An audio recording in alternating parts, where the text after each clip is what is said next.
इस संविधान के 129वें संशोधन अधिनियम के विरोध के लिए खड़ा हूं। अध्यक्ष जी, मैं समझ नहीं पा रहा हूं, अभी 2 दिन पहले संविधान को बचाने की, संविधान की गौरवशाली परंपराएं की कस्में खाने में कोई कमी नहीं रखी। 2 ही दिन के अंदर संविधान की जो हमारी मूल भावना है, 2 ही दिन के अंदर संविधान का जो हमारा बेसिक स्ट्रक्चर है, 2 ही दिन के अंदर संविधान का जो हमारा संघीय ढांचा है, उसको खत्म करने के लिए संविधान संशोधन बिल लाए हैं। मैं मनीष तिवारी जी से सहमत हूं और अपनी पार्टी और अपने नेता आदरणीय अखिलेश यादव जी की ओर से कहना चाहता हूं, ये बिल पूरे देश के जो अलग अलग भेष भाषाएं, संस्कृति, क्षेत्र की जो मान्यताएं हैं, जो हमारे संविधान निर्माताओं ने बहुत सोच विचार के मंथन अध्ययन करके ये संघीय ढांचा तैयार किया था, राज्यों का गठन भी किया था, संस्कृति के हिसाब से, क्षेत्र के हिसाब से, भाषा के हिसाब से, परिस्थितियों और समय के हिसाब से।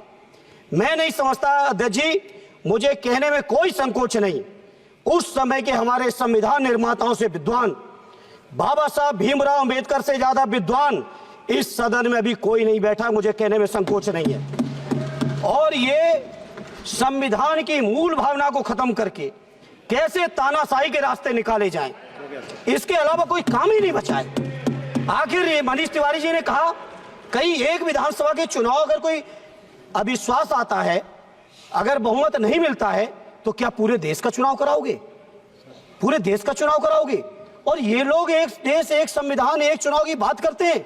जो लोग 8 विधानसभाएं भी एक साथ नहीं करा पाते हो, मौसम देख के तारीखें बदलते हो, वो लोग बात करते हैं एक देश एक चुनाव की। इसलिए अध्यक्ष जी, मैं अपनी पार्टी की ओर से, अपने नेता आदरणीय अखिलेश यादव जी की ओर से इस बिल का पुरजोर विरोध करता हूं और आपके माध्यम से देश के जनमानस से कहना चाहता हूं, ये भारतीय जनता पार्टी के लोग तानाशाही लाने के नित नए रास्ते लाते हैं। जो 8 विधानसभाओं का चुनाव एक साथ नहीं करा पाए, 4 राज्यों के चुनाव एक साथ नहीं करा पाए, वो पूरे देश की लोकसभा और सारे प्रांतों की विधानसभाएं एक साथ कराने की बात करते हैं। मैं पूछना चाहता हूं सरकार से, अगर एक प्रांत के अंदर सरकार गिरती है तो क्या पूरे देश की लोकसभा के चुनाव कराओगे?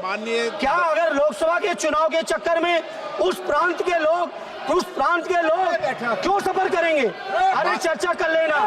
अरे कुछ नहीं बचा है, कुछ नहीं बचा है आपके पास। अध्यक्ष जी, सदन को थोड़ा सा सिस्टम में लाएं।